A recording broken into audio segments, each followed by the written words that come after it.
Hello everyone, আসসালামু আলাইকুম। সবাই কেমন আছেন? নিশ্চয়ই ভালো আছেন। আমি আল্লাহর রহমতে অনেক ভালো আছি।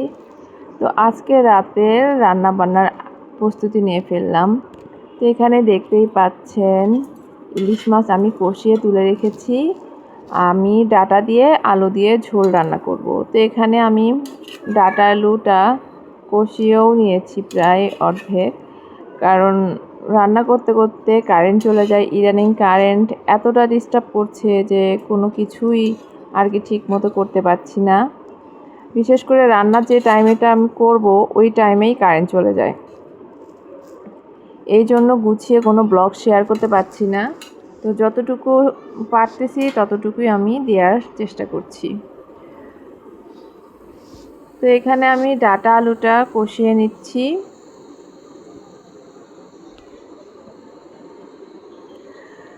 আমি কিন্তু এখন মোবাইলে ফ্ল্যাশ লাইট জ্বালিয়েই রান্নাটা করছি, কারেন্ট চলে গেছে। তো বন্ধুরা, আমার ভিডিও যদি আপনাদের ভালো লেগে থাকে অবশ্যই আমাকে সাপোর্ট করবেন। আমার চ্যানেলটাকে সাবস্ক্রাইব করে দিবেন আর পাশে থাকা বেল আইকনটি অবশ্যই প্রেস করে দিবেন, যাতে আমার করা নতুন নতুন ভিডিওর নোটিফিকেশন সবার আগে আপনাদের কাছে পৌঁছে যেতে পারে। সাপোর্ট দিলে সাপোর্ট পাওয়া যায়। তো আমাকে অবশ্যই সাপোর্ট করবেন, আমিও আপনাকে সাপোর্ট করব। আর অবশ্যই আমাকে কমেন্টের মাধ্যমে জানাবেন আজকের ভিডিওটি আপনাদের কাছে কেমন লেগেছে। তো আমার এখানে ডাঁটা আলুটা ভালো করে কষিয়ে নেওয়ার পর আমি এখানে একটু ঝোল দিয়েছি। আমি বেশি ঝোল রাখবো না।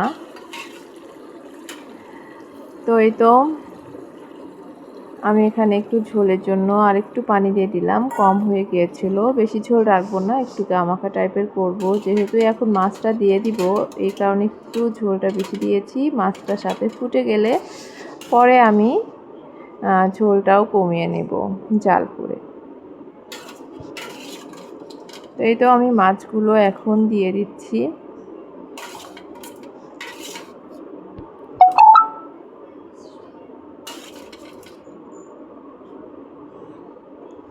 তো মাছগুলো আমি দিয়ে দিচ্ছি। এখন আমি এটা একটু ঢেকে রান্না করে নিব।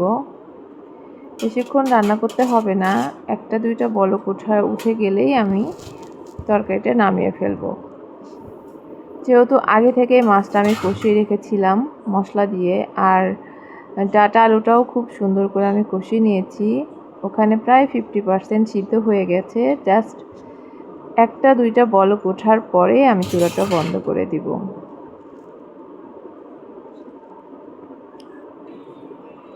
এই তো বলক উঠে গেছে আমার তরকারিটা। আর এত ঝোল থাকবে না, এটা নামানোর পর এমনিতেই কমে যাবে যেহেতু আলু দেওয়া আছে। তো আমার তরকারিটা রান্না হয়ে গেছে। আমি আসলে দেখাতে পারিনি, কারেন্ট চলে গেছে।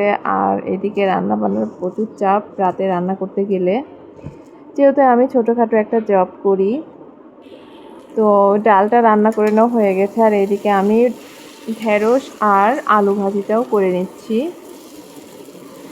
আসলে ঢেঁড়সটা একটু আলু দিয়ে ভাজি করলে একরকম স্বাদ লাগে, আর শুধুমাত্র ঢেঁড়স ভাজি করলে এটা অন্যরকম একটা স্বাদ লাগে। তো আমি বেশিরভাগ এইভাবেই করার চেষ্টা করি, আলু দিয়ে ঢেঁড়স ভাজিটা করতে। অনেকে ভেন্ডি বলে, আমরা ভেন্ডিও বলি ঢেঁড়সও বলি, এই জন্য মুখে ভেন্ডিটাও চলে আসছে।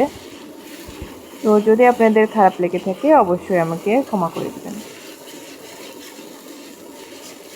তো এখানে আমি আলু আর ঢেঁড়স ভাজিটা ভালো করে নাড়াচাড়া করে নিচ্ছি। যেহেতু ঢেঁড়স হচ্ছে একটু আঠালো টাইপের একটা সবজি, তো এই কারণে কড়াইয়ে লেগে লেগে যাচ্ছে। আবার ভেবেন না যে আমি এখানে তেল দিইনি, আমি কিন্তু অনেকগুলোই তেল দিয়েছি। আর একটু পরপরই আমি একটু করে তেল দিচ্ছি যাতে একদম লেগে না যায়। তো আমি ঢেঁড়স ভাজিটা অনেক সুন্দর করে ভেজে নিব, একটু লাল লাল করে। দেখি কত দূর করতে পারি লাল লাল করে ভাজতে।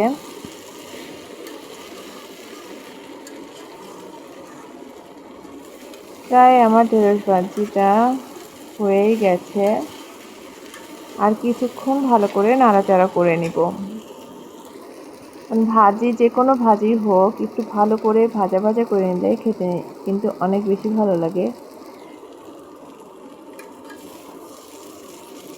তারপরেও যে যেমন পছন্দ করে, আমার এরকম পছন্দ, এই জন্যই কথাটা বললাম।